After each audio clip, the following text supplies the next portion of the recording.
জয় জয় শ্রী রাধে। আমার সকালটা কিন্তু এখান থেকেই শুরু হয়। আর কাল রাতে হয়েছিল বৃষ্টি, আর অনেক গরম পড়ার পরে যদি একটু বৃষ্টি হয় না তো সবারই ভালো লাগে। তো তেমন আমারও একটু বেশ ভালোই লাগছিল, মনটাও একটু চেঞ্জ হয়ে গেছিলো যে আজ গিরিরাজের ভোগের জন্য একটু অন্য কিছু করা যাক, রোজ রুটিনের খাবার থেকে সরে যেয়ে কিছু অন্য কিছু করি। তো কি করব, তো মনে হলো যে খিচুড়িই করে দিই। তো সেই জন্য একদিকে আমি খিচুড়ি বসিয়ে দিয়েছিলাম আর গ্যাসটা জিরোতে করে দিয়েছিলাম, যে তার মধ্যে আমার ঠাকুর সেবার কাজটা কমপ্লিট হয়ে যাবে।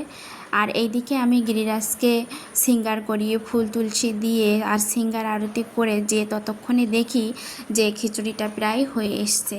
তো ততক্ষণে আমি খিচুড়ির তড়কাটা রেডি করে আর খিচুড়িতে তড়কা লাগিয়ে দিলাম। তড়কা লাগিয়ে আর গিরিরাজের ভোগটা রেডি করে খানিকক্ষণের জন্য রেখে দিয়েছিলাম যে একটু ঠান্ডা হয়ে যাক।